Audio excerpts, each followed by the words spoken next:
সার্বিক পরিস্থিতি আসলে কেমন আছে?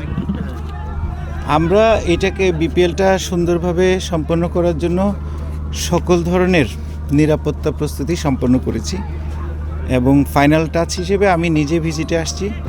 কোনো লুপহোল যদি থাকে সেগুলো আমরা অবজারভেশনে রেখেছি এবং সেগুলো আমরা পূরণ করার চেষ্টা করব। আমি আশা করছি আমাদের যে অ্যারেঞ্জমেন্ট এর মাধ্যমে আমরা সুন্দর নিরাপত্তাটাকে নিশ্চিত রেখে একটা সুন্দর বিপিএল উপহার দিতে পারবো। কোনো রকম নিরাপত্তা ঝুঁকি কি দেখছেন কিনা? না, নিরাপত্তা ঝুঁকি নেই।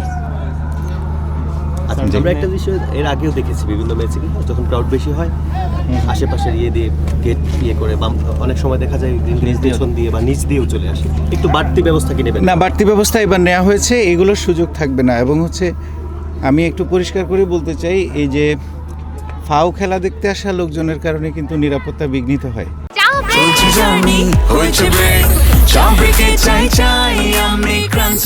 যে কোনো চা ব্রেকে বিস ক্লাব ড্রাই কেক, চায়ের সাথে আয়েশ। এবার এটা আমরা শক্তভাবে দেখব। নিরাপত্তার ইস্যুটা আমাদের সবার আগে, এবং আগে কি হয়েছে জানি না, আগেরগুলো আমরা ভুলে গিয়ে আমরা সম্পূর্ণ নতুনভাবে করছি। নিরাপত্তার ইস্যুটাকে আমরা সর্বোচ্চ গুরুত্ব দিয়ে দেখব। এই ধরনের মানে যেখানেই এরকম বিশৃঙ্খলা বা অনিয়ম হবে সেগুলোতে আমরা অ্যাড্রেস করব। সিলেটে খেলা হলে আসলে দর্শকদের আগ্রহ নিয়ে কোনো ধরনের সন্দেহ আমরা দেখি না। দর্শকরা মাঠে আসেন এবং দারুণ খেলা হয়, দারুণ ফ্যাসিলিটিস। কিন্তু গতবারও আমরা দেখেছি এরকম গেট ভেঙে ঢুকেছে বা অনেক দিক থেকে আসলে মানে আইনশৃঙ্খলা পরিস্থিতি কিছুটা অবনতি হয়েছিল এবং এটা বিতর্কিত হয়েছে। ইন্টারন্যাশনাল ম্যাচের সময় সেটা ছিল। বিপিএলে অনেক বিদেশি ক্রিকেটাররা আসবে। সো মানে আপনি বলছিলেন যে বাড়তি ব্যবস্থা থাকবে, কয়টা স্তরের আসলে নিরাপত্তা ব্যবস্থা থাকছে বা কী কী এক্সট্রা নিরাপত্তা ব্যবস্থা থাকছে? আচ্ছা, আমাদের তো এই যে ইনার একটা সিকিউরিটি সিস্টেম আছে, আউটারে একটা আছে, মোবাইল আছে, স্ট্রাইকিং আছে। এর বাইরেও আমাদের এই যে এক্সট্রা যে সকল জায়গায় আগে মানে আনঅ্যাটেন্ডেড ছিল সেগুলোতেও আমরা এবার পর্যাপ্ত ফোর্স দিব এবং আমরা এই সিকিউরিটি ইনশিওর করার চেষ্টা। সংখ্যাটা কেমন হতে পারে আসলে? সংখ্যা আমাদের 605 জন। আমাদের স্যার বিপিএল তো এর আগে আমরা দেখছি ঢাকায় শুরু হয়, দেন সিলেটে বা যেটা এবার প্রথম এখান থেকে শুরু হচ্ছে। জি, অর্গানাইজিং দিক থেকে এটা সিলেটের জন্য কী ধরনের মানে অর্জন বলতে পারেন? এইটা তো আমি বলতে পারবো না, এটা অর্গানাইজার যারা তারা বলতে পারবেন।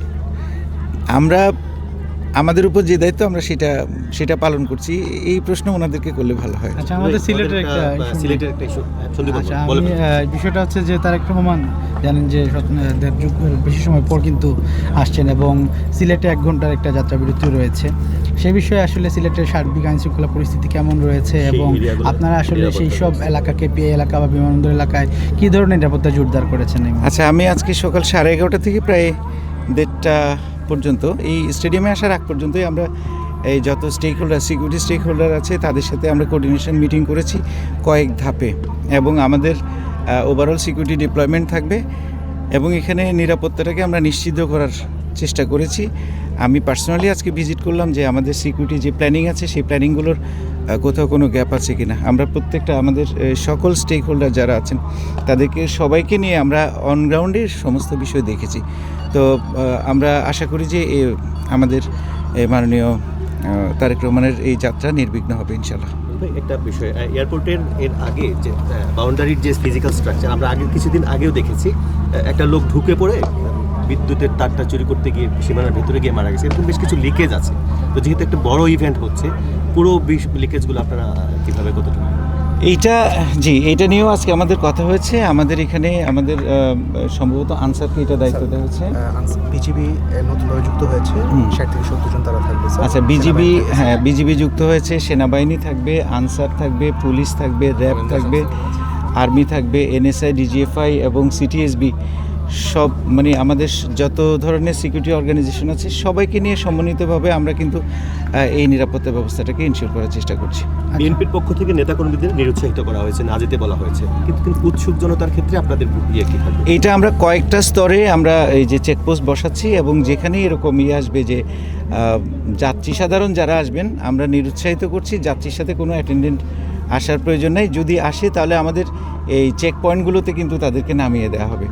আর যদি ডিসেবল কেউ থাকেন যে তাকে অ্যাটেন্ড করা প্রয়োজন, সেক্ষেত্রে আমরা এটা মানবিক বিষয় হিসেবে আমরা বিবেচনা করব, বাট লিমিটেড স্কেলে, যতটুকু না হলেই নয়। এটা সর্বশেষ প্রশ্ন করি, বিষয় হচ্ছে যে নির্বাচন ঘনিয়ে আসছে, এর পাশাপাশি কিন্তু বিপিএলের যে প্রথম পর্ব আমরা শুনতে পাচ্ছি যে জোর গুঞ্জন, সেটা শোনা যাচ্ছে যে তৃতীয় পর্বটিও হয়তো বা সিলেটে জুড়ে দেওয়া হবে, যেহেতু নির্বাচন চলে আসছে বা একটা আলোচনা চলছে। যদি এরকম ঘটনা ঘটে বা প্রথম পর্ব যদি হয়, যেহেতু নির্বাচনের প্রচারণা এই মুহূর্তে চলছে, সেক্ষেত্রে কোনো নিরাপত্তাজনিত চ্যালেঞ্জ মনে করেন কিনা আপনি? না, নিরাপত্তাজনিত চ্যালেঞ্জ নেই, কারণ আমি একা করছি না তো, এখানে আমাদের সমস্ত সিকিউরিটি স্টেক হোল্ডার যারা আছে সবাই মিলে সম্মিলিতভাবে এই জিনিসগুলো যেহেতু করছি, আমাদের ওই নির্বাচন সংক্রান্ত যেই প্রস্তুতি বা যেই আইনশৃঙ্খলা রক্ষার যে ডিপ্লয়মেন্ট, সেটা যথারীতি বজায় থাকবে। এটা আমাদের আলাদা পার্ট, এটাও আমরা করব। এই দুটাতে কোনো সমস্যা হবে না। Thank you.